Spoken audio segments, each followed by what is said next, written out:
Okay, here we go. 5, 4, 3, 2, 1.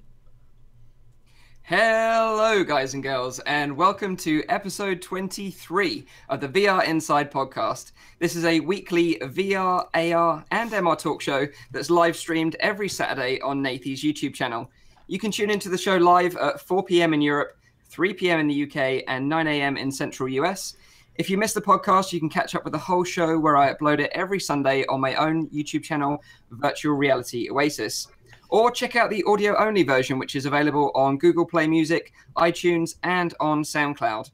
If you have any questions, comments, or feedback during the show, please put them in the chat and we'll try to answer as many questions as we can. This week, I also want to have a bit of a thank you to Paradise Decay for helping moderate the chat as well, because he's been doing a cracking job and we haven't recognized him for all his hard work in the past. So thank you very much for all your help, mate. So let me introduce you to this VR A-team. First up, we have the face man, Nathie. How you doing, dude? You all right? Did you just call me a member of the A-team? That's it, man. Your face. That's your designated member that I've given you. So that does mean that I always miss in video games too, because they never shot anyone in the series. That's true. I want to see the episode where you build a tank in a barn. That's the one I want to see. Yeah. Like. How you doing, dude? You all right? Yeah, I'm doing fine. Yeah, I'm just enjoying the weekend at the moment. I'm trying at least, because I'm still addicted to VR in the meanwhile. You know, I'm chilling, trying. We will never give up that addiction. That is for sure. No. Next up, we have our own resident B.A. Baracus. It is the rowdy man, the rowdy guy. How you doing? I was already thinking, who's going to be B.A. Baracus then? Because I could be a Murdoch as well. You know, I'm kind of like a crazy guy, but I kind of like that. Yeah, I'm the big guy who beats everyone up and who doesn't like people. Yeah, that's right. I ain't get no plane. You fool. And finally, we have the howling dog, Murdoch. That is Zim.5. Hey, Mike. How you doing, man? I'm right? Good. It's a nice attribution, given that this week I just finally, after 11 years, we got a dog. A nice big dog. Not a pipsqueak little dog. We got a big dog. Congratulations on your furry baby, man. Thank you. I love it when a plan comes together. I am, of course, Hannibal from Virtual Reality Oasis, the host of the show. So let's dive into this week's episode. We're going to be talking about in-depth. We're going to be talking about VREAL, motion simulators, and the Vaughn AR glasses from Intel. So we've got an interesting episode for you guys. But we're going to start off this week's show like we do normally now. And that's finding out what everyone's been up to this week, because we've all been up to interesting things, I'm sure. So let's start it off with Zim. What you've been up to this week, other than obviously getting a little fur baby addition to your life? Other than getting, God, that was some trip. It was a trip. I'll tell you how good a driver I am, because you guys know I'm into sim racing and stuff. So we've been doing more of that. I built 4 computers this week.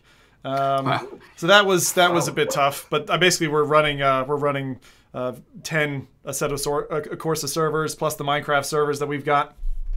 So trying to do that. Wait. You built 4 computers, but they're all for yourself? They're one. Well, so both of my kids have one, and I've got 2 acting as servers. Yeah. Yeah, sure. You're just mining. I'm fucking not mining. God damn! Where all the graphics cards have gone. I'm so glad that have you seen the graphics cards prices are stupid now.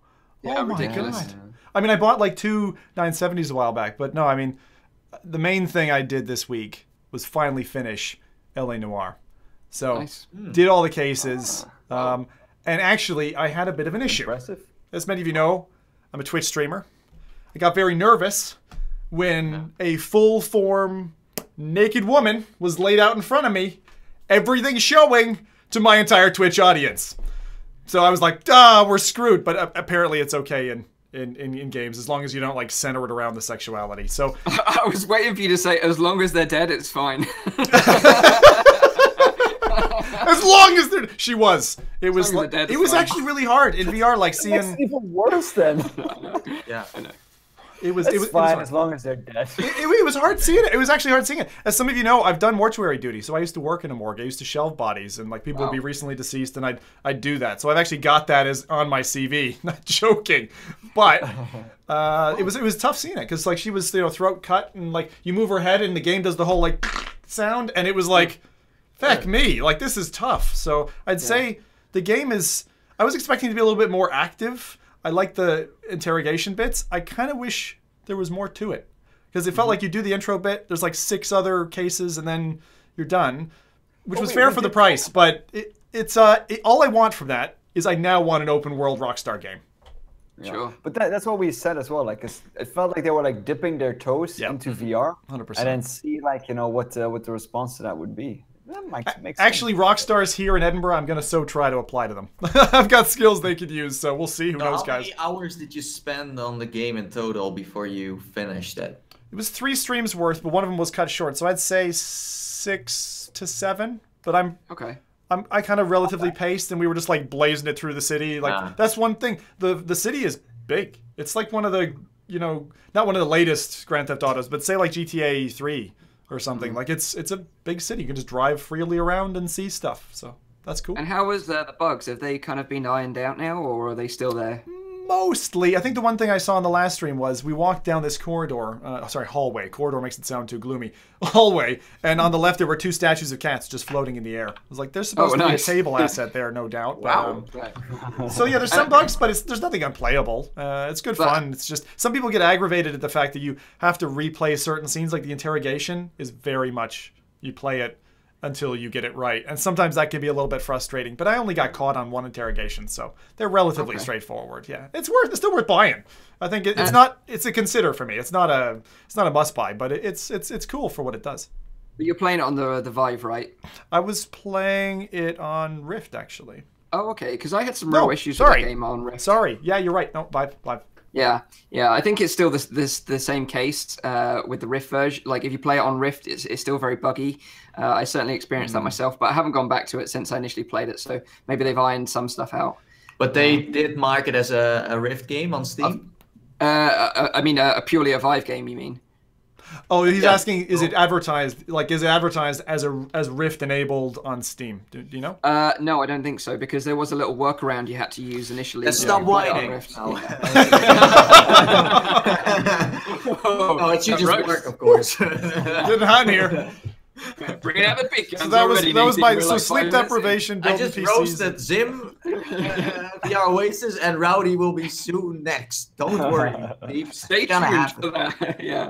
Episode 2. Okay. So what else other than LA Noire? You been checking anything else out? I know there's something else every week. I forget now, Mike. Now that I'm controlling the podcast, I'm like, I can't go quickly check on a browser. Every device of mine is absorbed. So I can't remember is the honest answer, but I'm sure there was one other game I finished off. The only thing that we'll talk about, of course, in a few minutes is In Death, which I just checked out literally 2 hours ago. Yeah. So I'll tell you a little bit more about that later. Excellent. Okay. What about you, Rowdy? What have you been up to this week, mate? Yeah, I've played a game called the Snow Globe. It's something new. I haven't released a video on it yet, but it's more like a puzzle kind of game. It felt I think it's made by one person. It kind of feels a little bit that way as well in terms of like the voiceovers, I think, because I don't understand anything that the voiceover are saying, just because they're like pitch shifts so much that I can't understand anymore. But it is an interesting kind of title. I kind of like those kind of like more escape room kind of things. It's not really an escape room, but it's more you need to like solve a puzzle to get to like the next area, basically. Okay. That's how it works. It's called the Snow Globe. And then I've played Highway Madness. Yeah, I saw a bit of your video, actually. It was hilarious. You can play it with friends, apparently, because I first thought I was in a multiplayer match, and I was just shouting at all of those other people. But it's kind of hilarious because the concept is basically you need to just cross like a busy high road. It's Crossy Road VR, right? Basically. What? It's Crossy Road VR? That's kind of what it's like, yeah. And then you have like those like kind of like Mario Kart like boosters that you can pick up, like Speed and Thunder, and it's I had a good laugh playing that one. It's not something that I would like recommend someone buying probably, but it would be hilarious to see like all of us like in that game, like just like acting stupid and trying to free get game, that far. right? And... What? It's free. Yeah, it's free. It's a free title. Oh, is it multi or is it just single? It's multiplayer. It's multiplayer. Really? Right. Yeah, you can play it in multiplayer as well. I haven't tested a multiplayer, so I don't know how well it works. I do it. Reminds me of that classic Frog game where you had to cross the road. How was it called again? Frogger. Yeah. Frogger. Yeah. But there's one game I played. I was going to say there's one game that I really want to hear about that I saw you making videos about. Baby hands. Yeah, it's actually because at first I tried it. I was like, I don't really get it. But there's a lot of stuff in that game. There's really a lot of stuff that you can. It's not really like the kind of like game, you know, it's not really a lot of interactivity, but there's like a lot of like stuff that you can find and that you can discover and kind of like mess around with. Because I went back in there yesterday. I released a video on that just to try and like do some of the tips that some of my viewers gave me, and I tried to like to get some of those things, and I still haven't found all of it because on my second video there were already like 10 or 20 more comments that were saying, oh, you should do this and you should that, you should combine this with that. It's an interesting kind of concept. Yeah. I think in one of the videos, I can't remember who uploaded it, but they were like showing a baby like picking up a mobile phone and then just like flushing it down the toilet and just doing stupid baby stuff. Do stuff like that, of course, because it's a baby simulator. It's kind of cool, like the locomotion as well. They did it with your hands. So to move forward, you need to like crawl like a baby does. And you can like stand up, but when you stand up, you can't move anymore because you can't use your hands. So you need to sit down again and like. That's kind of funny. It's an interesting kind of concept. Yeah. Nice. So what about you, Nathie? Have you been a baby this week as well, or what have you been up to? No, not yet. I am planning to play it because I need to do it for science, of course. Hey, I played Townsman VR. It plays like an Age of Empires title, pretty much, in VR. And in that game, you rule an island. It's like a god simulator, you know, and you can just build stuff from above and help the villagers out. You can gather supplies. Like, for example, in Age of Empires, you had to send like a person to a tree to cut it, right? So if you want to, you can drag these people to the tree so they can cut it faster. Plus, you can also help them carry the wood together. So it's like you can team up with your villagers. So if they are done cutting the tree, you can say like, hey, you know what? I will carry the wood for you. So you just carry it to the place where you need to drop it, and it goes a lot faster.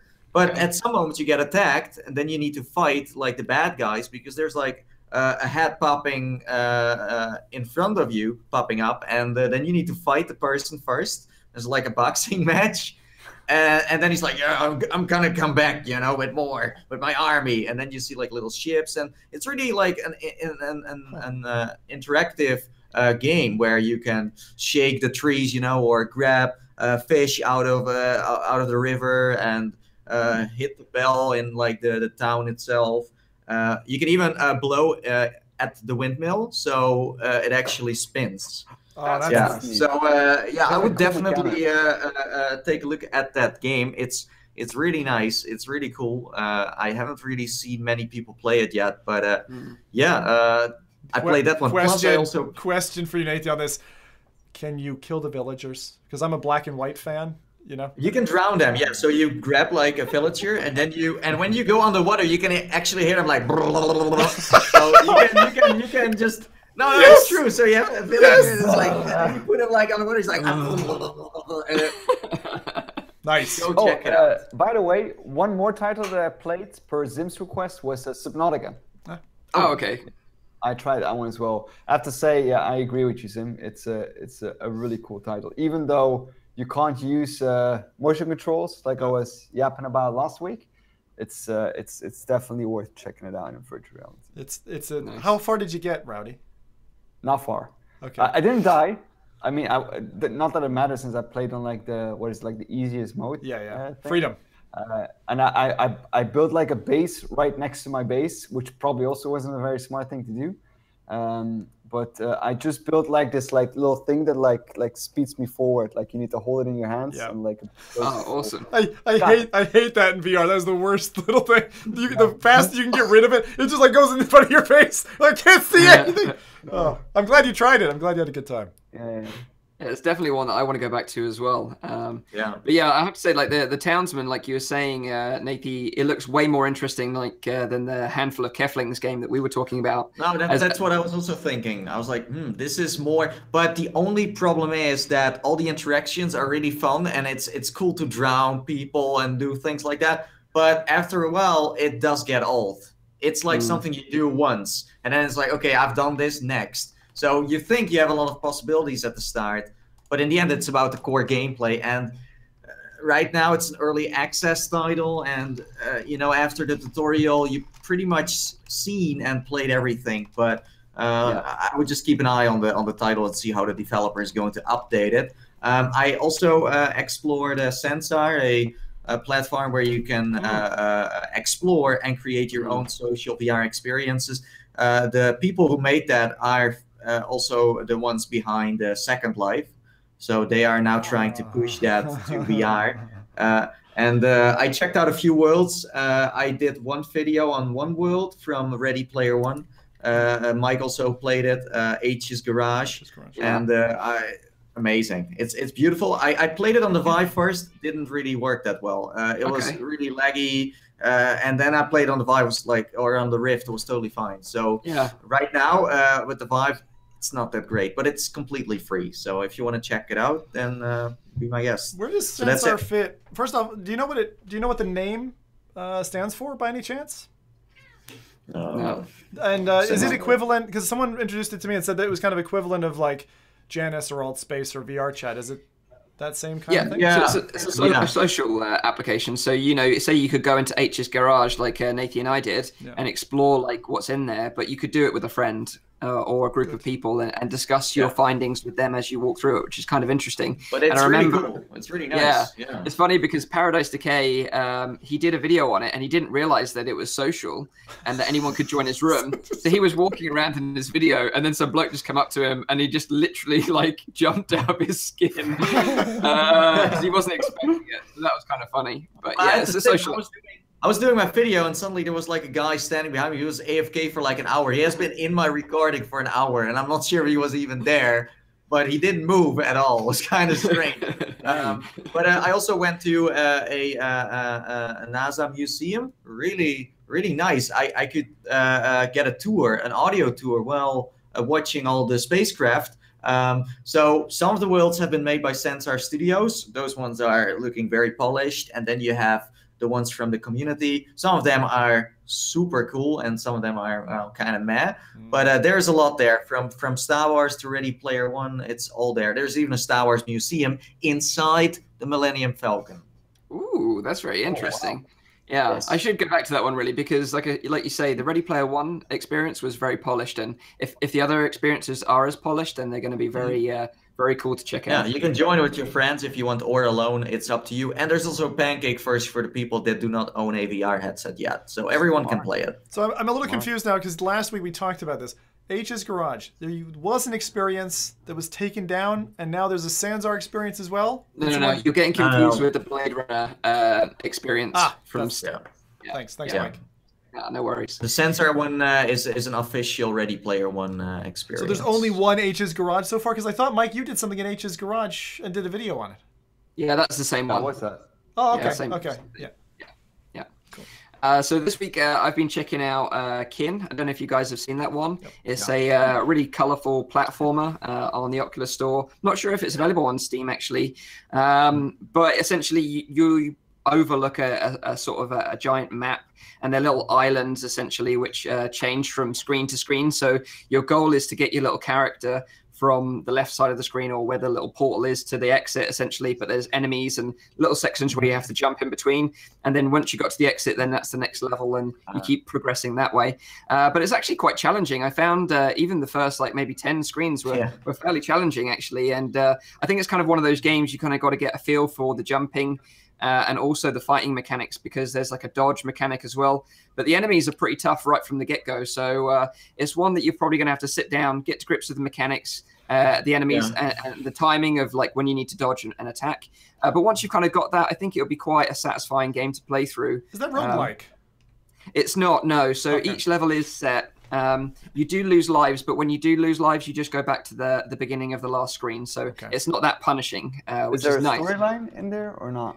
So the basic storyline is that you've kind of woken up in a little egg. There is like some other spaceship references as well. So I think there is a loose one, but it's not like a narrative-driven storyline. No. It's just kind of one that is explained through the world that you experience, and you kind of make up yourself, I guess, as you go along. But some of the boss fights actually look kind of interesting, like huge bosses. You're like this small little character running around.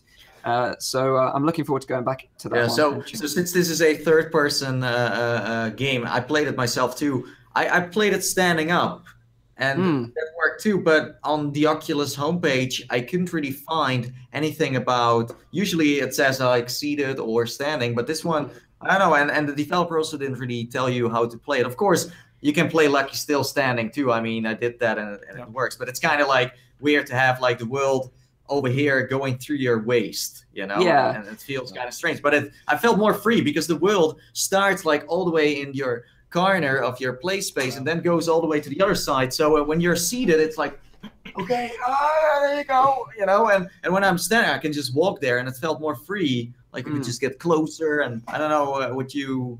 Like, yeah, I totally agree. Like you say, because the world is so small, the way it's represented on screen, it would make sense to walk around it and follow your character as they move.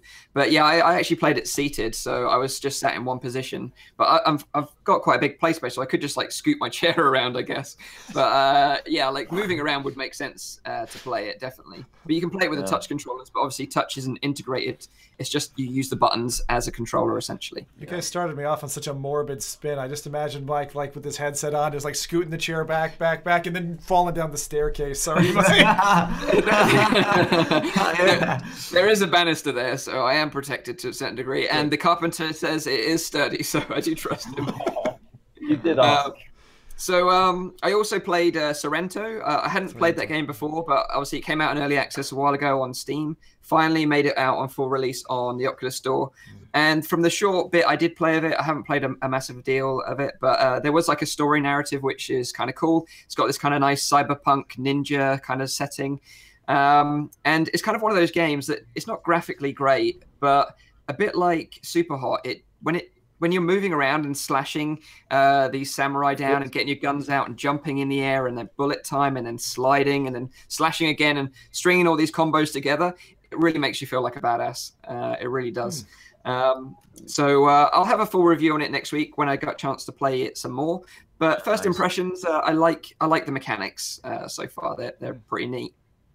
Did the HUD piss you off? Because I saw that and I was like, "There's HUD everywhere." I'm just like, oh, come on. The only thing that I thought was a bit strange is that you just can't naturally move. Is that right? You can only jump. Oh.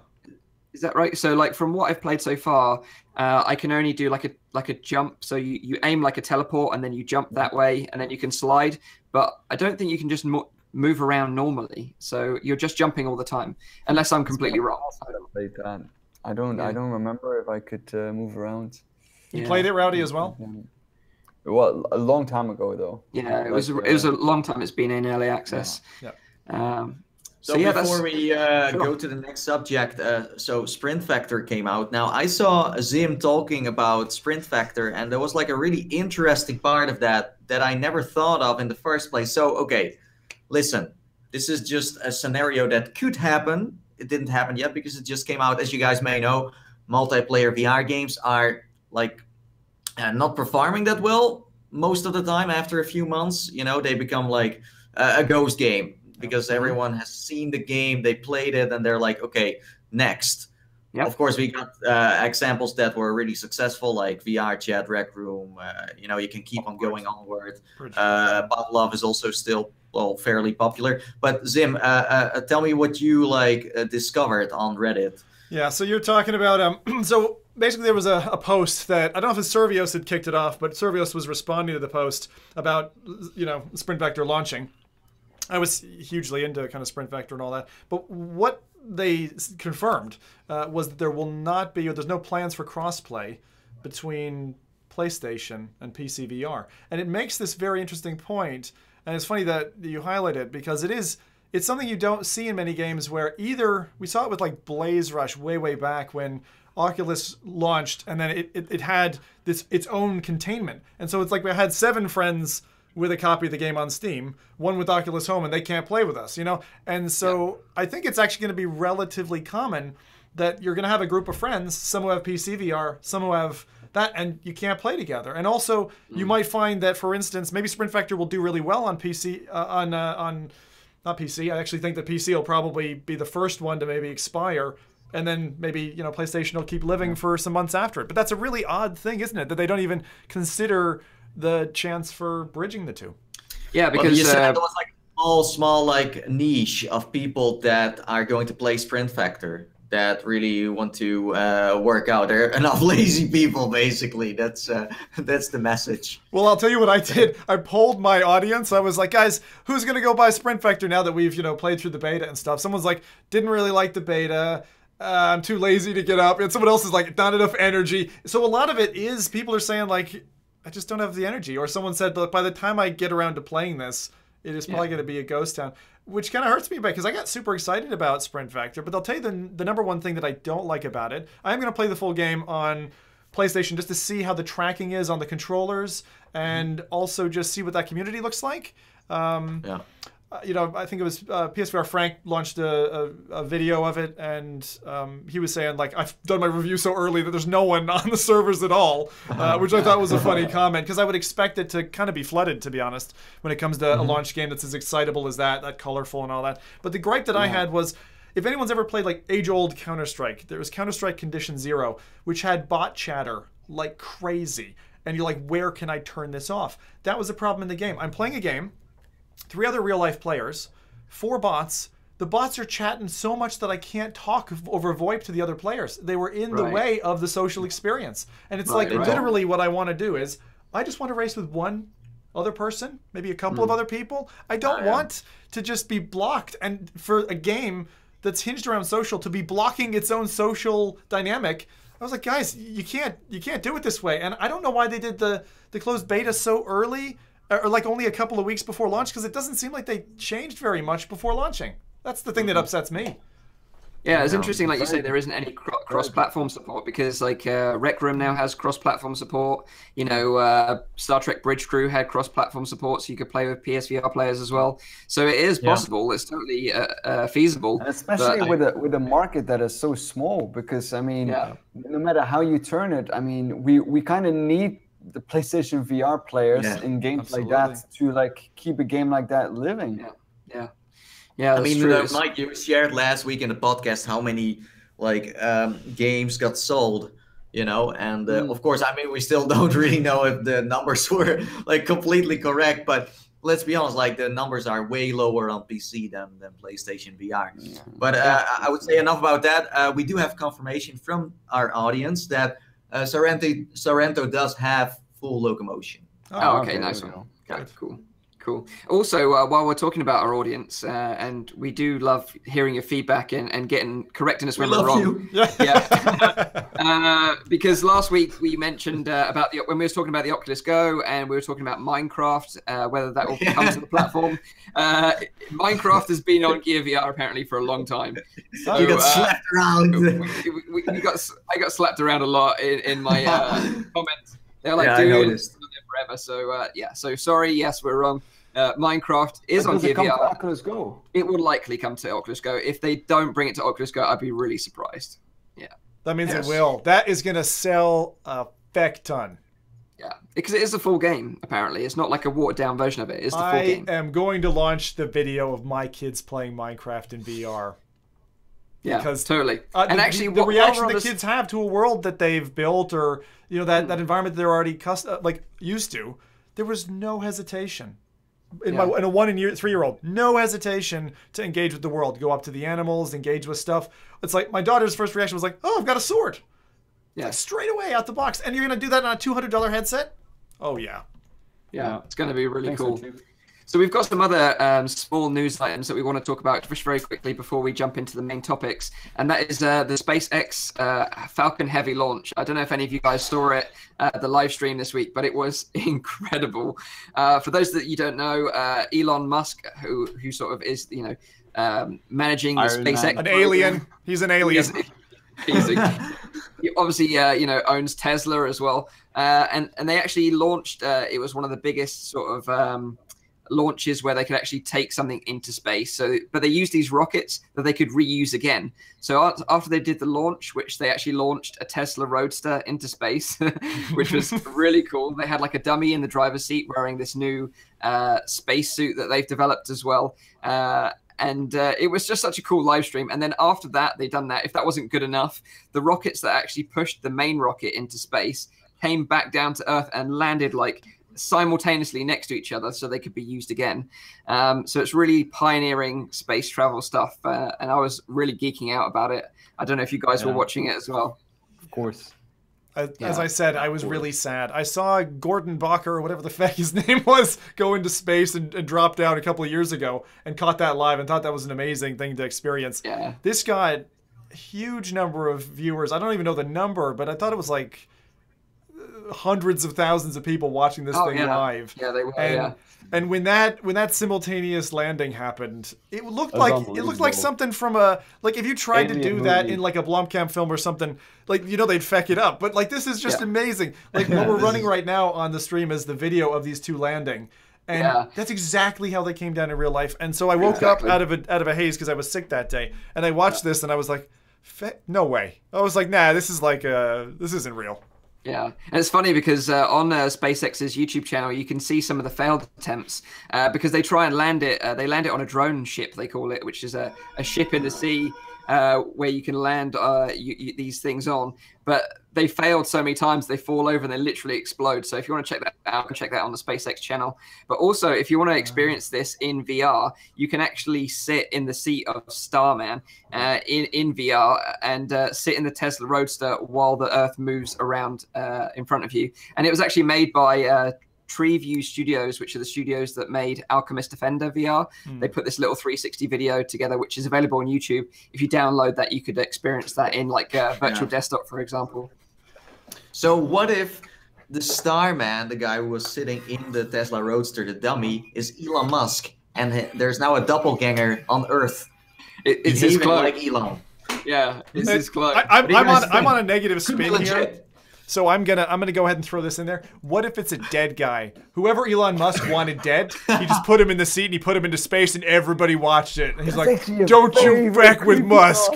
And one in the front of the car, and in the trunk on the back, because there's enough space, so he could put like 3 bodies there. This is so bad. I'm sorry, guys. Yeah, we're talking about a lot of dead people today. I don't know why. This is the dead people test. This stream has been running for half an hour. We've already mentioned a dead woman and a dead man in space. in a roadster going to Mars. There'll be no more dead people. It was beautiful. I think it's really like I watched it live, and it's just so epic to see that happen. You know, it's so futuristic in a way, and awesome. I mean, I'm quite young, so I've never seen anyone land on the moon. If that was real or not, who knows? That's a big discussion too, apparently.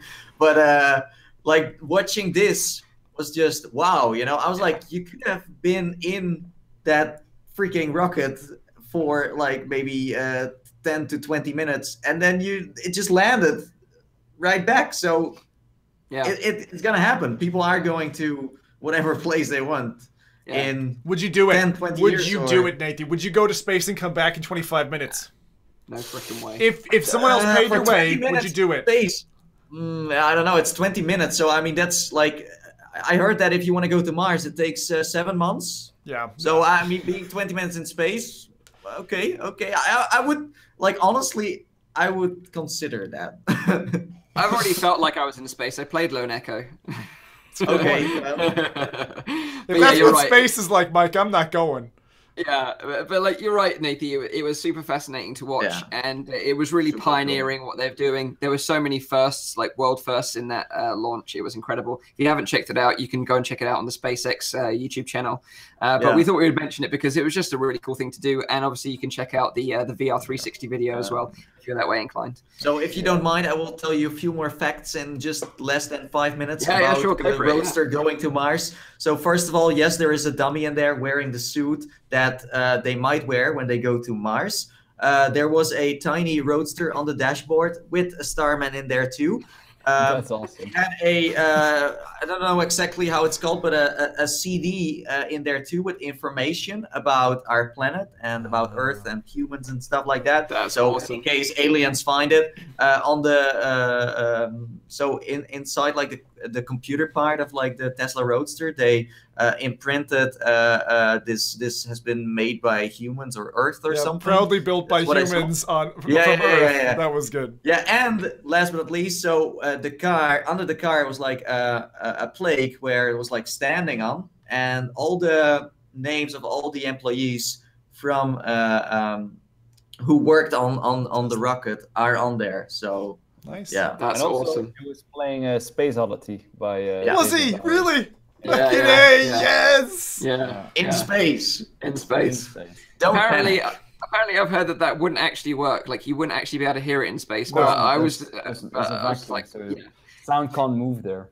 Yeah, but now that we've plugged Tesla enough, I look forward to receiving my Tesla Roadster.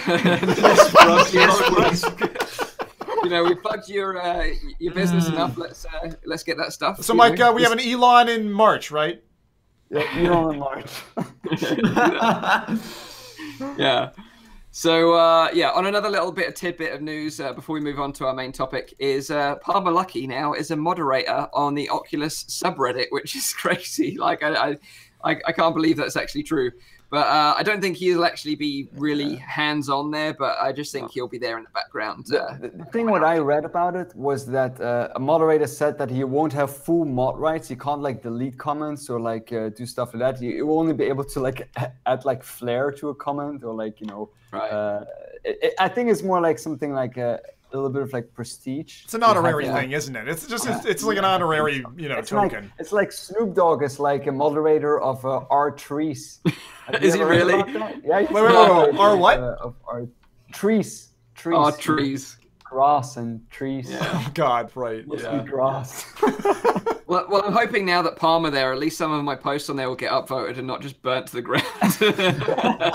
Our content, right? Yeah. The guy has no time to be on Reddit. Of course, he was always on Reddit. We know that because he's also a geek and a nerd like everyone here. But in the end, he has no time to moderate. Come on, this guy must be extremely busy with all kinds of projects, right? He was building things for the government or something. And he also it takes a long time to get into spandex.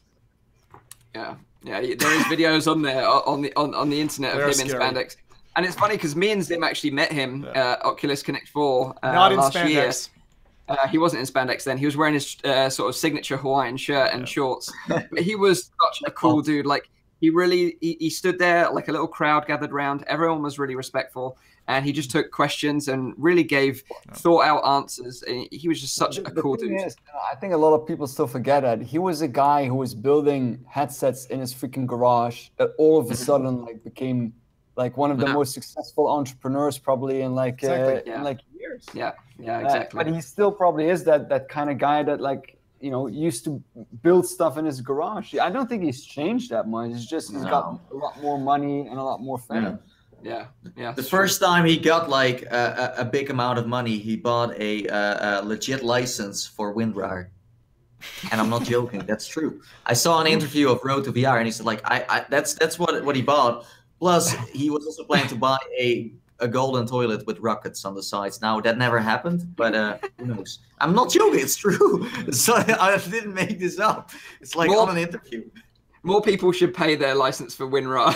That is for sure. I do agree. I do agree. He's very well spoken. Like I've liked Palmer Luckey. I've been a Lucky fan for a long time. I've got him doubly on my back wall. Okay, I like Lucky, despite his like political views or whatever. That's all his own, right? Whatever religion he wants to be, whatever he wants to think, whoever he wants to fund. That's not up to me. What he did do was he planted a very important seed, and it's why we're all here talking today. So exactly, I totally agree. Agree with that. So let's move on to today's first topic, and that is In Death. So this recently released in early access on Oculus and Steam VR. If you're interested in picking up this title, it is $19.99 in US dollars, $14.99 in British pounds. And it's the second title from the studio called Solfar. They're an Icelandic studio. Their first game was Everest VR. I don't know if any of you guys ever played Everest VR. Rowdy, did you? Nathie did. Oh, Nathie. I did. Yeah. Okay. Yeah. I heard it's pretty short, right? Yeah, so most people didn't like it. That's what I do know, but it was beautiful. It looked beautiful. Really nice. Oh yes. And like being like on top of the Mount Everest, freaking awesome. Okay. But I don't know, you couldn't really do much. It was more like I'm just standing here and they just dragged me onto the mountain and I still remember what you said about it. You said it basically feels like a 360 video with a very limited amount of interaction. Right. That's it. Yeah, no, that's true. I'm really keen on it though. Like I saw it launched, and I'm a big fan of Dean Hall behind DayZ and all that franchise. Yeah. And a lot of his games and ideas as concepts. But he mounted Everest in the middle of the whole DayZ blow up, and I was like, damn, dude, like, because I'm a climber as well, and I love that kind of stuff. So I'm keen on actually going back and playing it. So I might try that out this week. I'll let you guys know. Yeah, it's much safer too if you don't want to freeze. There's not a lot of climbing there. Blind or you won't get frostbite. What I still remember from that is that there's not a lot of climbing there. It's basically more like a point and click and going to the next. Yeah, if you want climbing, you do the climb. You can't. It's not even it's not really a game. You can't fail if you screw something up. Nothing happens. You know, it's really point to point, and you just like do 5 like moves with your hands, and then you have done it all. But like going to In Death, I think that one is a step into the right direction. Maybe Everest wasn't that wow, but In Death is of course a whole different genre too. But I think it's a lot better than Everest in a way. Yeah, like In Death, there's a lot more game mechanics to it. You know, it's and similar to Everest, it's a very good-looking game. You know, it's set in a real dark medieval kind of world. There's kind of got a bit of a Dark Souls vibe to it. You know, it's kind of old cathedrals. It's procedurally generated, so it's like in the sky, so it's like a floating castle area. And procedurally generated means that so every playthrough, the world will be built in a slightly different way. Like, let's be honest about it, they're all going to be the same cathedrals, same assets, but just put in a different order. So after a few playthroughs, you will have seen everything. But I kind of like this procedurally generated thing because it makes it a little bit different. But it is the same assets at the end of the day. So don't expect a completely different game every time you play it. The other interesting thing about In Death is that it's a roguelite. So what that means is everything you collect during your playthrough will be lost if you die. So you go through the game, you can collect a few different things like different arrows for your bow because it is an archery game at heart. Yep. So you've got arrows that can freeze enemies, arrows that can set them on fire, and your traditional arrow. But also you've got money, which you can then spend on health because you'll lose that. It doesn't regenerate. You have to sort of find health packs to boost your health back up again. The only problem I have with it a little bit, and it's like what Merp says in the chat as well, like I know that the bow and arrow, they feel great in that, but it gets boring really quick. No, Did you're you right. have that feeling as well? Yeah, totally. And that was one of the things that I thought was the sort of negative spin on the game. Like the positives, yeah, it's gorgeous, it's procedurally generated, it's a roguelite, a little bit different from everything else that's out there. Kind of got an interesting achievement mechanic as well. So when you die, you unlock achievements to make the game a little bit different as well. So, you know, it gives buffs to your bow or enemies, different enemies spawn. But the problems with this game is, like you say, it gets very repetitive quick. You know, once you've played through it, maybe and completed it a couple of times, do you really want to go back and play it again? Probably not. But also there's no story, which is because at the end of the day, you're in the afterlife, right? This like floating kingdom in the sky. But there's no explanation as to why you're there, like why you died and ended up in this kind of environment. So how much do you pay for this title then? Well, this is the thing. It's an early access game, so $19.99 in US dollars, $14.99 in British pounds is the price. But for me, I get why people put early access games out, because it judges like whether it's going to be successful or not, and plus they can take community feedback and develop the game and make it what it should be. And that's what certainly I hope they do with this title, because if they added a story which kept you coming back to try and uncover the secrets and the mysteries as to why you're there, then that would make it more interesting to keep playing it. But also, like, what I found is because it's an archery game, you're always fighting enemies at range. And what I wanted to do was get up close and personal and end up fighting these beasts with like a sword or a dagger or something. Not always, but you can try to fight at range. Yeah, like I played games where you could just grab the arrow from your bow and just stab it into someone's face. Absolutely. Yeah. I want that. Yeah, exactly. I know what you're saying, Mike. I was just joking that sometimes they do get the jump on you.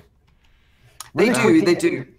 Really quickly in between here, we got someone in the chat who said that they got a Vive Focus, and if there were people interested in knowing things, they are testing it over the weekend. Cool. So that might be very interesting. What we want to know is how they got one. Did they import one, or did they go to China and pick one up? Who did you sleep with?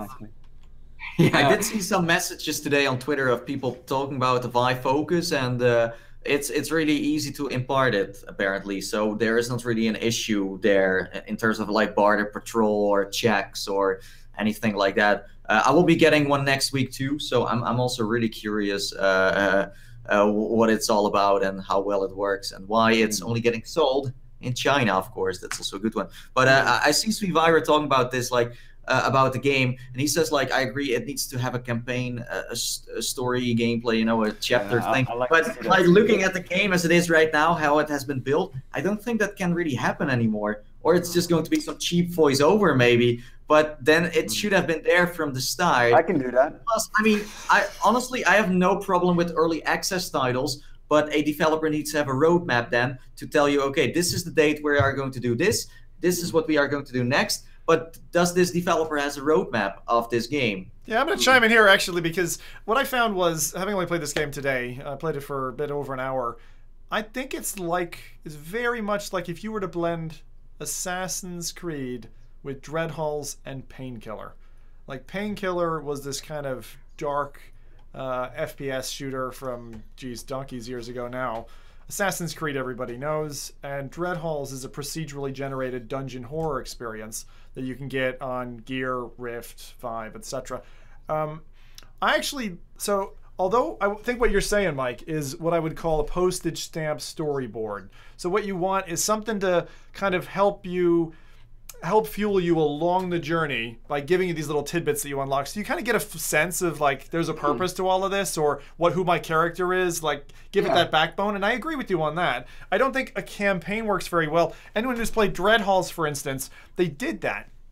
On the full PC release, and I think it's not there on Gear as well, they have a campaign. And I'll tell you, it's the most throwaway experience because they tried to shoehorn a story into a game that's procedural, and it just doesn't work at all. There's text. You don't do that anymore. You can't do that. So to what Nathie's saying, I think there's a way to do it, but the way you do it is like something that you find, like a clue or a secret. It's kind of like something that you unlock. But I found, actually, I didn't find the arrow-based combat boring. I do think that they need to, have an array of some more weapons. It could be just 3. It could be like some melee, something ranged. But I like the fact that the enemies do try to come after you. They are a little bit smart, and the way the level builds when you first open and all the blocks kind of float up and the whole level creates itself, and it is quite different from the beginning every time. I do want to go deeper. I want to see how far I can get on this. I like hardcore roguelike games. AI isn't that smart. If you are not even around the corner yet, they already recognize you're there. So, like from my perspective, I wouldn't get this title. I would just wait until they really show off more content. Yeah. But it depends. Like, for me, it's very important to have a story bound to a game, and also one that is legit, not just some voiceover, something cheap thrown in there, but something that makes sense, that matches, that syncs up nicely with the game, that makes it a smooth experience. I don't feel they can do that anymore with this one. They should have done it from the start. It sits in a category now, then. Yeah. Sorry, I was just going to say, this sits in a category like Space Pirate Trainer. Like, I'd say that Space Pirate Trainer is an arcade game where you're scoreboarding and you're saying, I want to get higher on the scoreboard. That kind of game is not for me, and I know that, and I will always be hard on those kinds of games.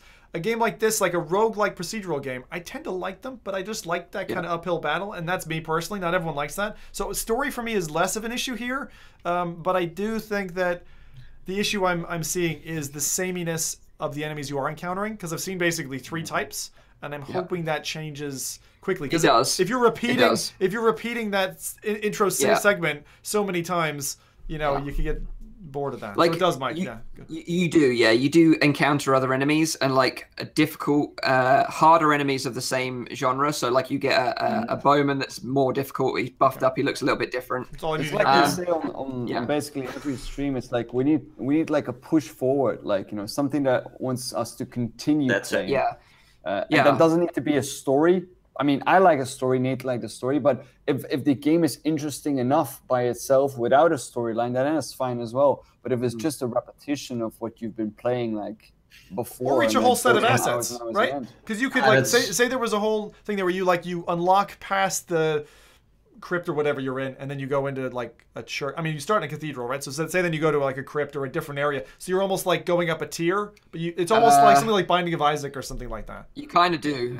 All right, Mike. Say nothing more. Say nothing more. You'll spoil it. All right, cheers. I've actually encountered the boss. You know, the boss fight. Because there's like essentially 3 stages in the boss fight. That's kind of, even though it's procedural, that's the layout that you get, and you get opportunities to buy upgrades. Weapons in the meantime of those stages. I saw that. And you can have some melee combat in that you can use the shield to bat enemies away, but it doesn't feel satisfying enough. It needs to be like a knife or a sword or something like that, I feel, in my mind. But or box them. You know, we have to mention one thing which I found to be really awesome, and I haven't seen in any VR game yet, is what I'll call the grenade toss mechanic for teleportation, where you have a little shard in your hand and you just give it a toss.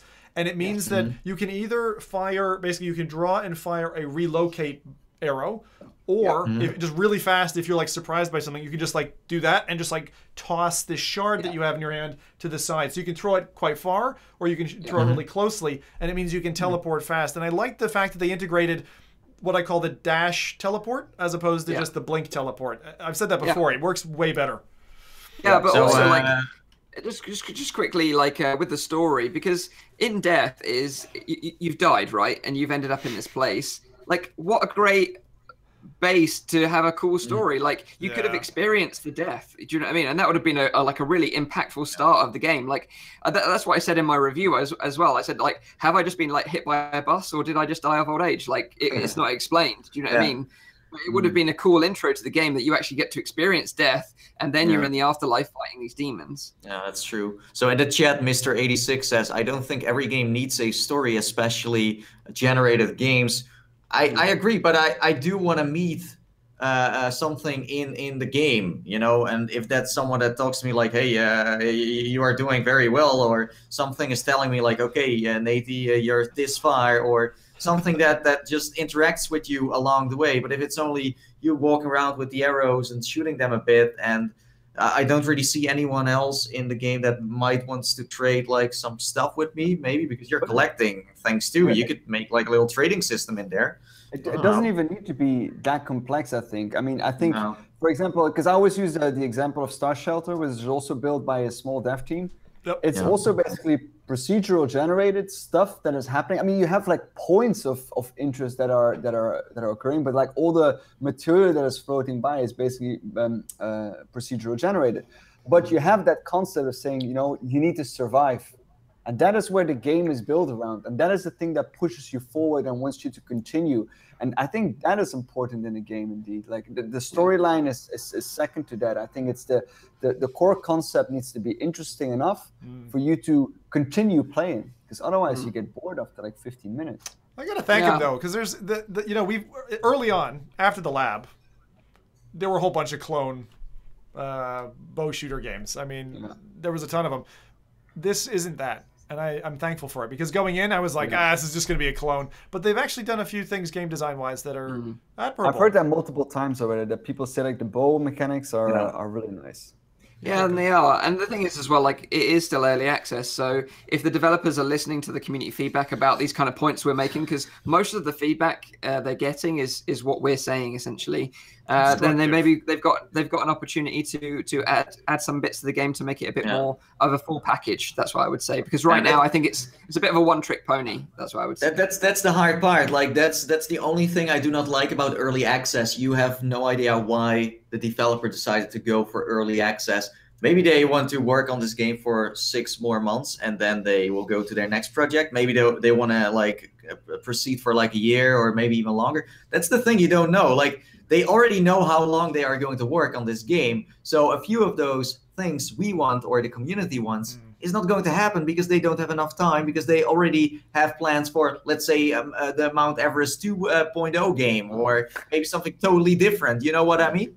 It seems as well like early access seems like a bit of a cop-out sometimes. I'm just going to release a half-baked game. You know, it's like it's very tricky. Like in my reviews, I always say, if you want to get this early access title and you really think it's interesting, then see it as an investment. Yeah. You know, you give the developer some money to proceed building the game and push it forward.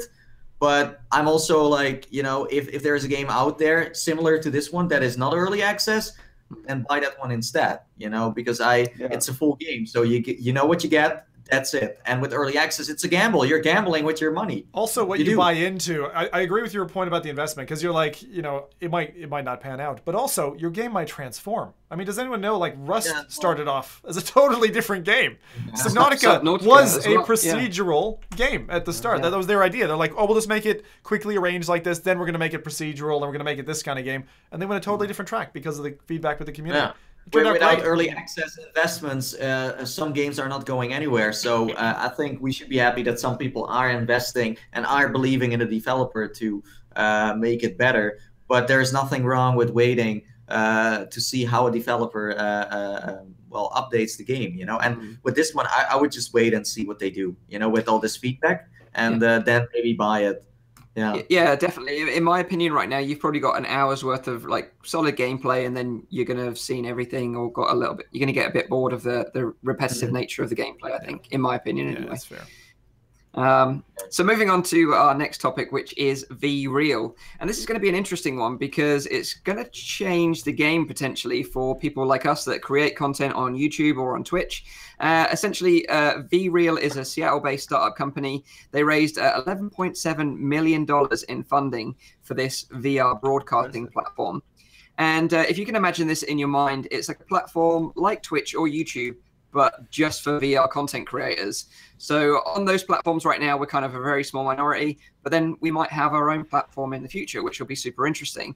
And what this actually does is, if you can imagine if you watch YouTube or Twitch of us, you know, creating gameplay videos or wherever it may be, you're essentially watching just a 2D screen of us playing a VR game.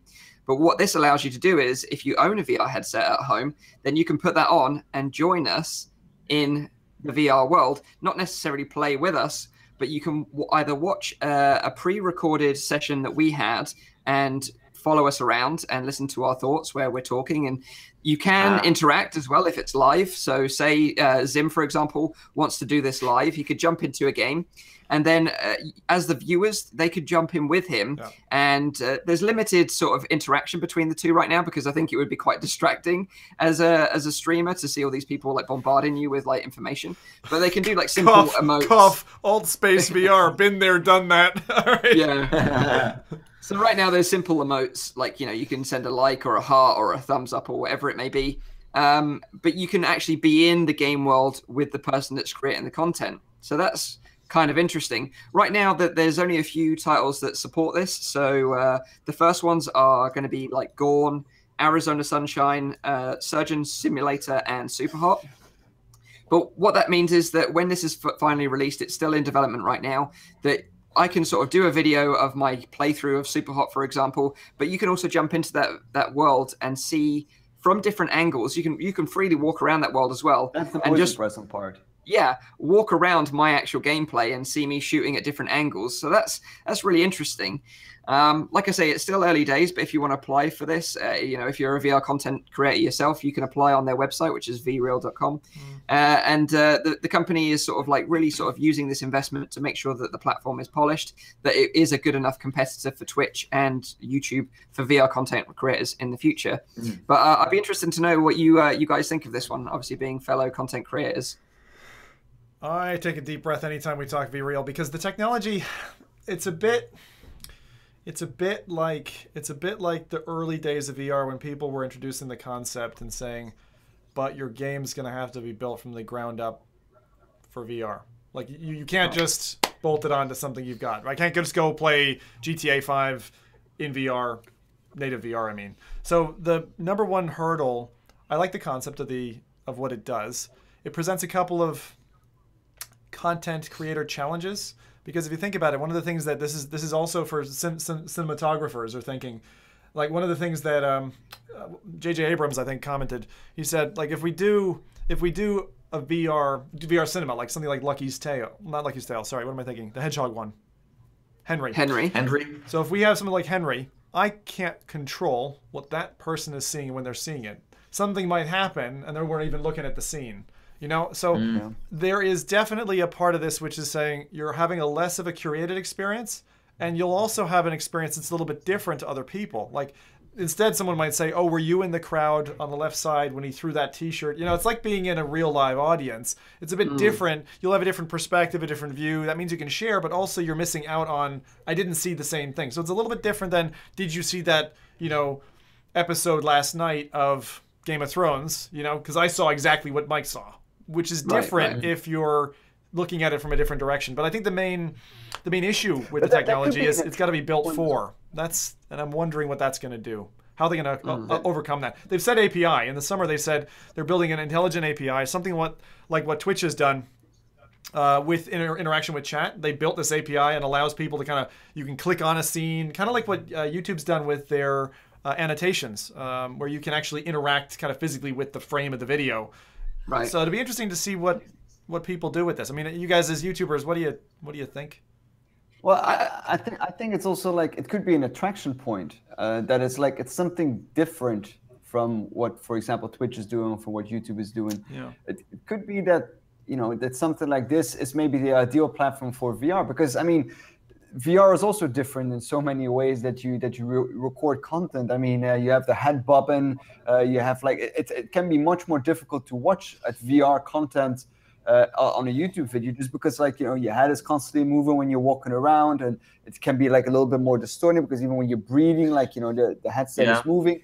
With that kind of thing, maybe a platform like this might be more ideal. Is it going to be a platform, or is it just the software integration technology? Because that's what I'm not clear on. Because I know about the software piece, which is saying, okay, I can put cameras in the scene. Okay, I can have my audience with me. Is it also? Are they going for platform? They're going to compete at that level. It has to be, because you can't consume this content anywhere else. You can't consume this on YouTube because they don't allow you to be in that environment. Whereas this is a platform that says you're in the environment with the person that's streaming it or creating the content. It's tough. Needs funding. They've got a few tools. So there's native VR, so you can share your VR experiences in VR. So you can do a recording essentially and then share that, and they can do it after the fact. To be honest, I don't think that the platform will stay and exist, but if it gets enough traction, I think another player could pick it up other than YouTube, maybe like Facebook. Or somewhat exactly. That's what I'm thinking. That's very, very focused on 3D content, that wants Oculus, that wants VR content on there, that already has 360 implementation. That is going to pick something like this up and implement it in their platform as a competition. Needs a buyer. Who knows? I do agree with Rowdy. It's like an in-depth live stream, so it's easier to watch. It's more interactive, maybe. But the issue is, at this moment, most people do not own a VR headset that watch YouTubers. So let's say if I would use this platform now, I'm leaving a lot of my viewers out. So they will not get the same experience as people that are with me in VR. So how well does this platform perform as a pancake version on screen? That's what I'm wondering then. Yeah, that's important. like you say, there's not that many people that own VR headsets, you know, that watch VR content It needs creators. to work both ways, because I want to cater the people that do own a VR headset. It would be the same like if I would go side by side now on this podcast, then people will be able to watch it, but it's going to be a small portion of people that are able to do that, and it doesn't work both ways. So that's what I'm like. I like this idea. I want my audience to be with me in a game, but then the people that do not own a VR headset, that's still like the biggest part of my audience that is like interested in buying a headset or wants to know more about VR, but they can't get the same thing. So is it that is not implemented? That will not be implemented? Are we sure about that? I don't know about that. You have a 360 kind of view, just like YouTube does, or just like Facebook. No, it's different because you can move around the environment. You're not. It's not just a 360. You can actually also physically move. Yeah, that's the cool thing. So say you're like in super hot and you're shooting here. Well, you could pause that freeze frame and physically move around that individual and see them from every single angle. It's a big chicken and egg right now. It is. And I totally agree. It feels to me a little bit like where 3D TV and stereoscopic cinema was 5-10 years ago, where it's like you didn't have something to really sell or drive people there, and then Avatar hit, and it was like, okay, it got a nice wave of attention. Yeah. I think we do need to get there, but I think I think Rowdy and Nathie, one of you made the point. It needs a buyer. Someone needs to snap this up who's a major player, like top 4, top 5, to absolutely integrate it. It needs to be the same kind of thing like what Apple's just done with the 3.5 mil jack on iPhones, and basically someone just say, you know what, guys, if you want to go forward with us, you're going to have to use this. It needs that, and I think right now, it's probably strong point, I would think, is actually not in live content as much as it is in, I want to experience the thing that guy experienced in VR after the fact and just like look around the environment. Like even I would like to re-experience something I'd already experienced and look behind me or look at somewhere else. Like, because there's so many different angles. Why can't I record? That's where I'd want to do it. I'd want to record something in a VR recording where then I can kind of play it back how I like, and maybe even as a content creator, shape my broadcast. To Rowdy's point, instead of shaky head through the broadcast, you might want to create a really cool like pan through the scene or whatever in something that you're doing. Exactly, and you could totally do that. Like this is a comment from Todd Hooper, the founder and CEO of VREAL. He says, VR is an immersive medium, and VREAL is the only way for viewers to step inside someone else's VR gameplay and enjoy VR content the way it's meant to be experienced. Immersive virtual worlds are the future of gaming, and we're building the highway that will take viewers to created gameplay experiences alongside their friends and favorite gaming personalities. And I think that's a key point in his comment there, is that he's building the highway. Like he's seeing the future of where this is going, and he wants to start building this platform so it's ready for when it does take off. I'm wondering how well it will work with like more heavy kind of games, because that must require like an immense amount of rendering power, like just to get like that scene entirely built up. Because up to this date, a PC game, you can't do a 360-degree shutter. I mean, without taking like a shot forward, a shot right, a shot backwards. It's like what we mentioned, I think on last episode or the episode before that, where you were saying about the car being rendered in front of you, Zim. Exactly. In Dirt Rally or whatever, the car in front of you and the scenery is fully rendered. But if you look behind you, there isn't a back of the car, it doesn't exist. Yeah. So it only just dawned on me recently, Mike. We were just having a race yesterday. It was like, well, that's why they haven't implemented like multiplayer races, because you'd see a half-assed car in front of you. You wouldn't see the whole car model at all. They never paid for that. And so that like they must be kicking themselves going, guys, we should have done it from the start. But you make a great point, Rowdy, because you'd have to render the whole scene in order for everyone to get the beast that they need to see. Or you'd need to do some kind of pixel piping to pump that over the network traffic back to the person's rig and do it there. I mean, like, the engineering behind this is first difficult. And my question, I want to put a question to all you guys, because this is the hard question. What would it take to entice you to use something like VREAL? What would be the thing that jumps at you that says, this would get me onto that platform? You need an audience. You know, if the audience isn't there, then it's maybe too early. The chicken and the egg. You only get an audience if there's enough creators on there. Also, But the thing is, like you mentioned about the rendering power, like the titles that they've announced that they're working with already, like Gorn, Arizona Sunshine, Surgeon Simulator, and Superhot, they're not exactly the most graphically intensive games. Arizona?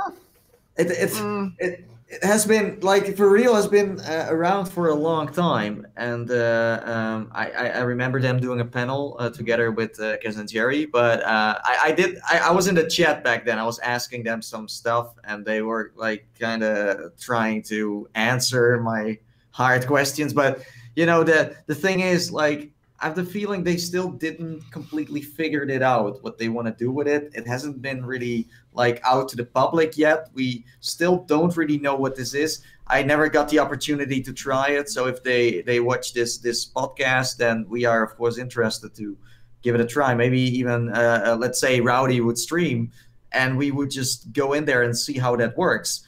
But you know, I don't really know what this is. I've seen the videos. I've also they sent me a couple of emails about it, trying to explain it. But I have the feeling we need to experience this and then talk about it again and see why there's so much interest in this at the moment. But I do agree. I think like this could blend in with, for example, Facebook Spaces or something else, you know, and make it more interactive.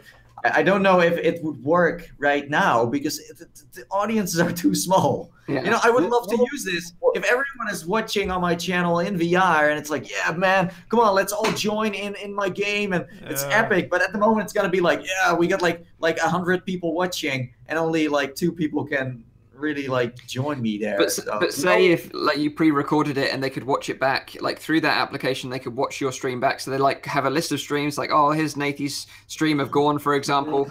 But what you can also do is you can set up multiple cameras, virtual cameras in your scene. So I have a camera here that I do my intro with, and then it jumps to this one, and then. But that's the thing. I'm more interested in this platform as a streaming platform, not as a recording platform. The way I record my videos now is still the way it matches the best, I think.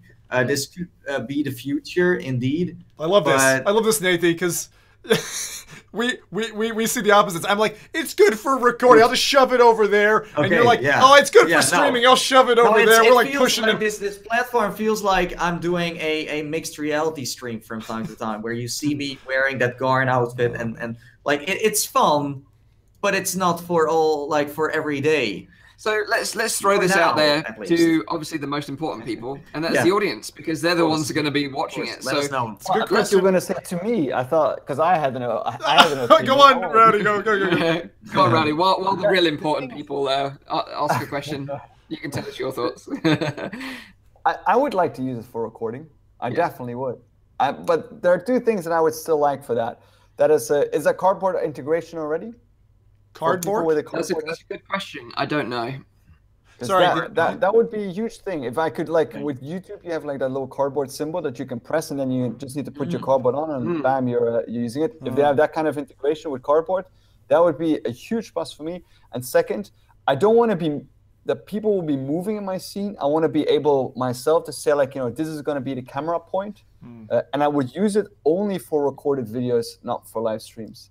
Yeah. That I say, I want to like that.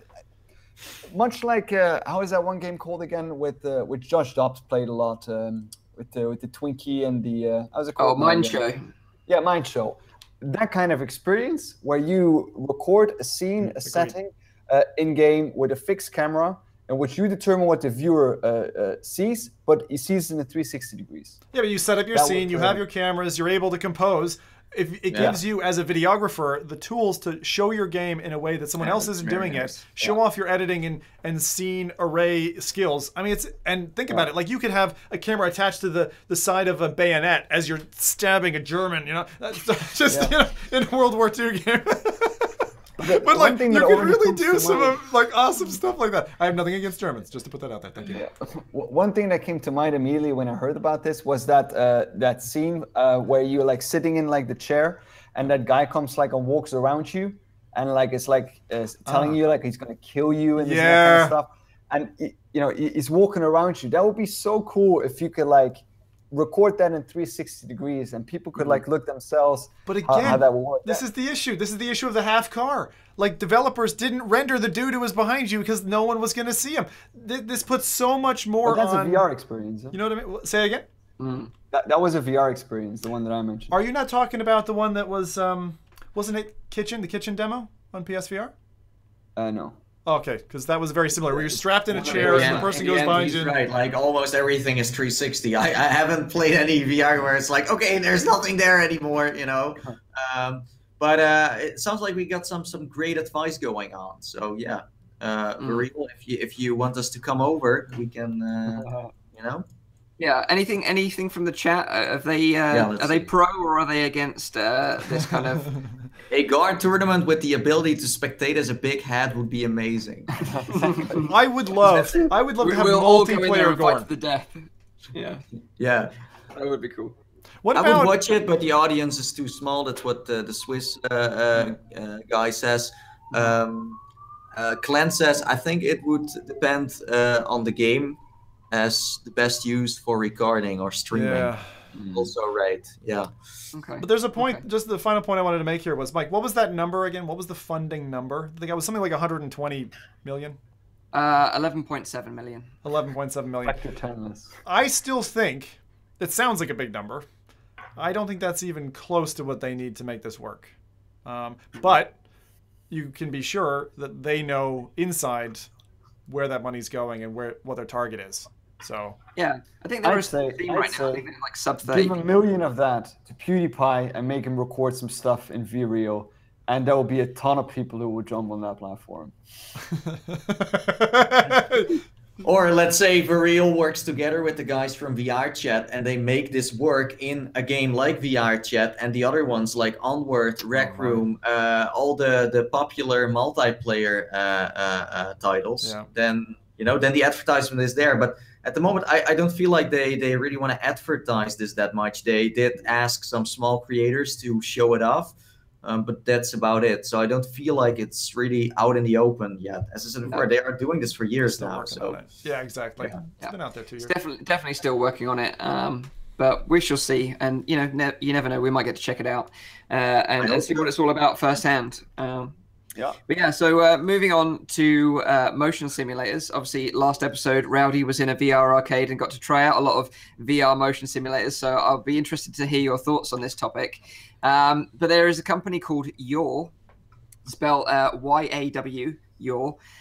They have a Kickstarter campaign at the moment, and they're claiming to be the world's most compact and affordable VR motion simulator.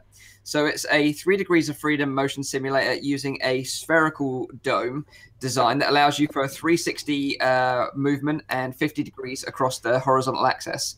So what that means is to describe it to our audio listeners in my kind of rudimentary senses, they are seeing it as well. Oh, the audio, yeah. Oh, yeah. Sorry. You're sitting in an egg cup, essentially, on a platform with 3 rollers that are rolling the egg cup in different directions that correlate with the movement in the game.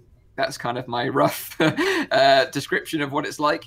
But it's currently available on Kickstarter. It's got 14 days to go. Sorry, I'm seeing the video. I'm just going to subtitle this. If you ever want to get laid, don't let your girl see you in this thing. All right? I'm just... So the total pledge that their pledge goal was £108,000. They've actually just passed that. They're on £118,000 now pledged. So they've actually hit their goal. So this is actually going to be a thing, which is cool. There's 14 days left. Like I say, if you want to jump in on this, you can pick one up. If you're a motion simulator guy, like if you play like Eve Valkyrie or some of the racing simulators, you might be digging this. I'd be interested to know your thoughts.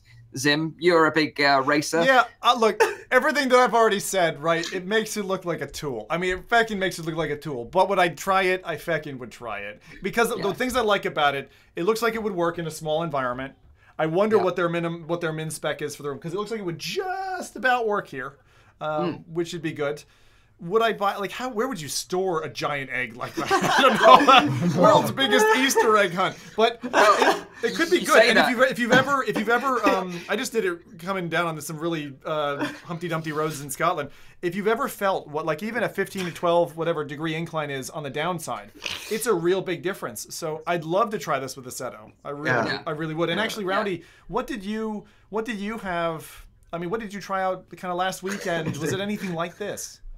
No, the movements were like way, because this like kind of simulates, I think, more like the movements of the thing that you're in. While the thing that I tried was actually trying to simulate the G-forces that those drivers were feeling. So the amount of inclination that you have and the amount of rotation and the speed that you have was way higher. For example, when you went to a turn, you know, in the car, like if you're driving fast, you go a little bit there. That thing would literally like throw you all the way to the side. And because you're wearing VR glasses, you don't realize that is happening, but all the people around you see it, of course, but you really feel like, oh man, this is a sharp turn here, is a sharp turn. So it simulates basically the G-forces that your bodies are experiencing in contrast to like the real movements of the car. Right. Because like, right now, this is in terms of like a motion simulator, it's not actually that expensive. I don't think it's $1,190. This is kind of what you can buy right now, so it works out to about £860. If you pledge that right now, you can have a custom color on the shell. You can have your name on it. You can have an embroidered name on the seat.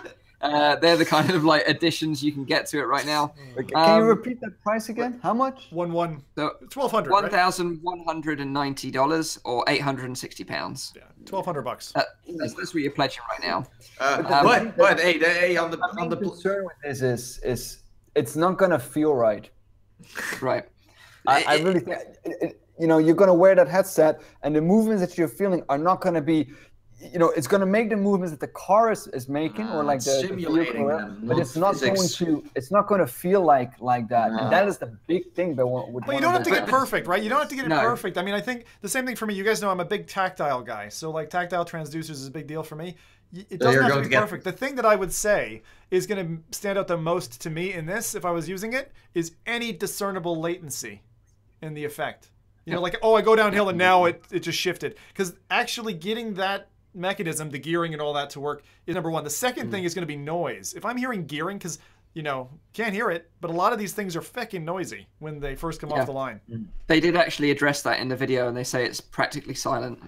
Yeah, they said that about the first force-back steering wheels, which were like... But hey, on the positive side, you could get this and then play that Ready Player One experience and be an Easter egg. And just dive into your little Easter egg experience.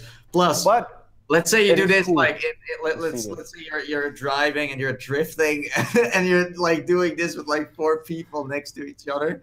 That would be so funny. Seriously. It's cool though to see this kind of stuff being developed by VR. Yeah. I mean, someone in the chat says his name is Absol. He says it's like a Walkman. It is like a walk. You can do your stir fry in it, then hop in it afterwards. You know what? Make some noodles in there. The picture you painted in my head, Nathie, of like 4 dudes like sitting in these pods, and then also you guys know like the hand experience, like with those like tendrils coming off. Can you imagine like a neighbor who knows nothing of VR walks in? You're all in these pods with and then throwing bananas and stuff because you got the trackers on your hands. Mario Kart.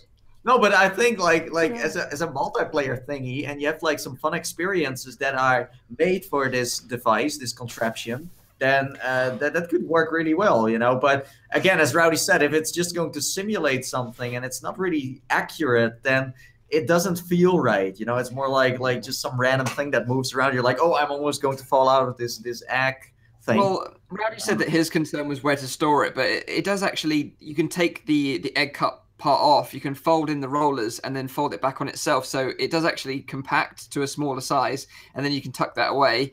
If you tuck something away, you won't be using it anymore. That's the thing. Yes. The thing I find with it is, if you have a dome shape on the top, you can't stack anything on it. So yeah. I You hope couldn't use it as a coffee table or something. No, this is a problem I've had with anytime you get an object, which is just like a rounded top or whatever. Like, where are you putting that? You don't tuck it under your sofa. You don't tuck it behind your sofa. Like, where's it going? You can still use it in the kitchen. Maybe you can hang it up. If you can hang it up, then maybe. Oh, like you can put it on a wall somewhere. It looks like some weird, funky artwork. Yeah. Yeah. It's saying if you don't like it, at least you can cook something in it. $1,200 is a lot, imagine Mike getting this, and he's sitting in there. Then it's like an egg sitting in an egg. It's like Inception. Exception. Oh, wow. So just some more details about this. Obviously, the developers say that you can mount steering wheels, pedals to it, shifter mounts, all that kind of stuff. Yep. But it's also compatible with SimTools software, and therefore, like a huge library pre-exists, like flight simulators, that's very good. Simulators, cars. But from what I saw in the video where they used the HTC Vive with it, it seemed like the movement was like way too exaggerated. And like you said, Zim, I think you only need a little bit of movement to add to the immersion. No, not necessarily. That is exactly the opposite. You need far more because you need to simulate an experience of falling over or an experience of like going down. Because that's also the thing I said about those motion simulators that I tried.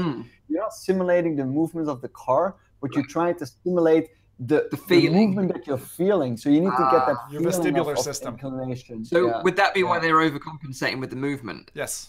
Yeah. They should overcompensate with the movement. They should do it as much as possible. Interesting comment from the chat. Sorry, Mr. 86 says, "I'm confused how it would work with inclines, etc. If I race up a hill in VR, is this thing going to tilt me back and make my look at the ceiling of my car?" Yeah, essentially, yeah. No. So remember your headset. Oh. Yeah, the whole thing tilts back. So, no, but think about it, because your sensors are designed to because if you tilt back, your headset is going to pick you up going backwards. It's a very fair point. I tried motion simulators as well, and what they basically do is they don't use the Rift sensors. Yeah, this is interesting. It's a really interesting point. It's a conflict. Because your head's physically moving back, so it means that you're going to move back in your play space. I don't know how they did it because I'm also. I mean, if you've seen the videos that I posted, I was almost upside down in there. But and they're also going to do it with flight simulators. But the thing is that they hit the Rift sensors behind the device. Maybe I'll see those guys again and I'll ask them how they do that because it's indeed a good point. Like if you move back, but I mean there is a way around that because they managed to do it as well. What about I/O? Like input/output on this in the video? Dude sit with a laptop on his crotch like while he's driving. What are you doing? Watch the other one. There's a second video there. If you play that one as well, you'll see the guy in the HTC Vive. Are you talking the sim test one? Yeah. He puts the egg under his desk, so you could put it under your desk and you just rest your feet on the egg. Yeah. The one thing that I would like to try, because I'm not a big sim guy, I don't like space sort of simulators and stuff, but VR roller coasters, I think that would be a really fun one to try in this. Just as a simple demo, I think would be a cool one to try. But also, that is right. With CEST, they just need to disable the positional tracking. If you disable the positional tracking, you can still... but moving upwards is still a problem then. Right. Yeah, moving upwards. Yeah. But there's also, this isn't the only company that are developing these kind of little home VR motion simulators. There's another company, a UK-based company called Feel3, and they're launching their own motion simulator later on this year, and it's going to be, again, a Kickstarter campaign. They're looking at about £1,500, $2,000, €1,700. So it's more expensive, but the one that they're developing is a lot bigger, and it looks a lot more robust. This kind of one looks like a bit of a toy, whereas the one they're building looks a bit more legit and would be more something you'd see in like an arcade maybe or something like that. You call this egg thing not legit? Not really. It looks more like a kind of gimmick. That was great. It looks more like a gimmick than something that I would personally pick up. But then again, I'm not a sim guy myself, so if I'm going to invest all that money, then I'll probably buy a proper racing rig, or something like that. I do like the design, though. Yeah, to be honest, it looks... Did you mention how much those racing rigs cost that I tried? They're probably like tens of thousands, right? Yeah, exactly. But like the so things that are have one, Rowdy? A real racer, right, would have... you have your racing bucket seat. You've had your like Fanatec wheel that's like 600 or whatever. And then you'd also have actuators that would take your bucket seat that's normally static, and it's pistons that like move you left and right, and does it quite quick and does it with hydraulics, so it's quiet. So that's what I'd love to do someday. If I ever get a basement to myself, I'll feckin' build something like that. But it takes quite a bit of tooling. You can't just necessarily pay a price and get the thing shipped to you. You have to know what you're doing. Actually, I just see now on the video that the big cube where the guy is sitting in, where he's like steering around. Yeah. They have a Vive controller on the top of it, so it moves with you. Maybe that is correct for your head position. Yeah, you're right, and that's the Feel 3, which is that's not the Yaw. That's the Feel 3, which is the UK developed motion simulator. Okay. So that's the more expensive one. Based on what your head is looking, it keeps exactly. That. Have you guys seen the chair one? So the one I was talking to you, Mike, just before we started is called Roto VR, and basically you take a chair. Like, you know when you are assembling like an office chair, and it's got the base with the casters, it's got the piston, and then you sit the chair on the piston. It sits on the piston, basically, and you have pedals to go kind of like left and right. So, like, you can use this where it will move you, and you can play it with things like, again, Elite or Valkyrie, rest in peace. Or, you know, or some of the other like racing sims and stuff. But I've never been convinced by it, but it's another one that's been out there for about 3 years now that I've known about. I just don't, I've not seen a single one of these pieces of hardware where I actually thought, yeah, I'm going to buy it. And the same thing is true for those frictionless mats or buckets that, you know, you got slippery shoes, and none of them feel right. But is it also because of the price? I mean, the prices right now are going through the roof with these things. I mean, I'm just checking the Roto VR chair on the website. Yep. If you want to buy the basic chair, it's like $1,000. That's just so much money. And not of course, as if much you are as... totally into racing or whatever, then you might buy this. But still, let's say if you want to buy a play seat for a PlayStation, like there are a lot of people that have a play seat, for example. It's for venues. I'll tell you what it's for. It's for, you know, remember, Mike, when we were at OC4 and they had the whole thing with, what's that movie? We were just talking about it earlier. Blade Runner? Blade Runner, They had this thing where they had a car out there and they had a whole bunch of different booths, and it's like you can try the Blade Runner experience. Someone would pick up like a Roto VR or one of these things for something like that, where it's like, I want to attract someone in. They're not paying a price. It's like paying for advertising. And then you might be a service who rents those things out to people who are trying to, you know, put on a stage and get people, attract them in a mall or that kind of scene. But for a home user, also I think there is a market for home users, because if you look at some people, like some people have bought a VR headset just to play Elite Dangerous in. True. Some people have bought a VR headset just to play like Assetto Corsa in. Yeah. And I know people that like comment on some of my videos that literally just play racing sims. They don't play any other games in their VR headset. Do you know what I mean? So like there is a market for these, and they just want the best experience they can possibly get out of that one genre of game that they play forever, you know? So you never know. I gotta say this. Anyone who hasn't gotten into VR yet, if you do, think about and put some funds to the side for accessories, because inevitably you probably will end up in a position like I am where your wallet is bleeding and you just want to slightly better improve that experience. But it's totally worth it. It is totally fucking worth it. It's amazing. Yeah, totally. Or as Survivor recommends, you could buy 2 Pimaxes for the price of 1 chair. So you can put one on each eye, like in a vertical position, like. Oh, that's gonna be a lot of pixels, my friend. Jesus. So that's gonna be real 8K then. It's so bad. All right.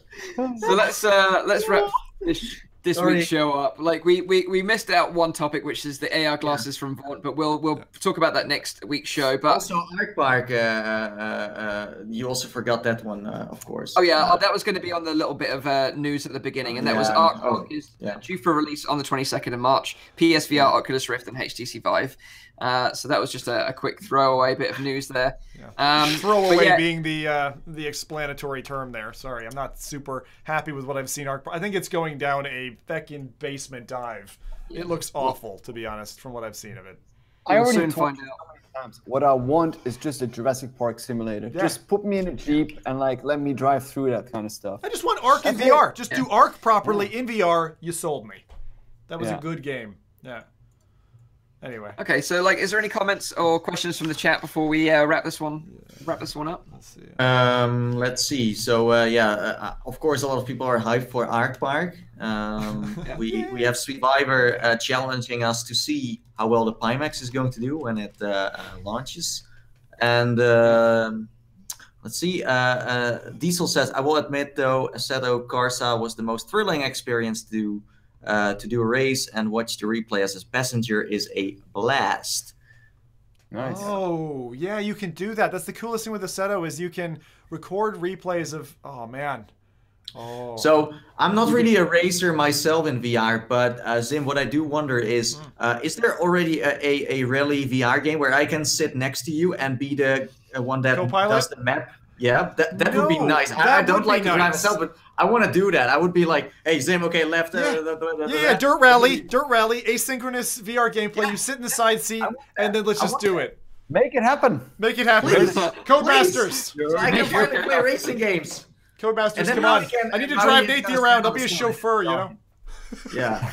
Right, okay, guys. I'm going to close this episode up. You VR bunch of nutters. You're absolutely crazy people. Sorry, this was just to remind you guys that this is a weekly VR, AR, and MR talk show, live streamed every Saturday on Nathie's YouTube channel. Tune into the show live at 4 p.m. in Europe, 3 p.m. in the UK, 9 a.m. in Central US. You can check out the re-upload, which I do every Sunday on my own channel, Virtual Reality Oasis, or listen to the audio-only version available on Google Play Music, iTunes, and SoundCloud. You guys are so freaking weird. Right, on that note, we love you guys. Thanks for being part of the show, and we'll see you in next week's episode. Cheers. Bye. Bye. See you later. You kissed him.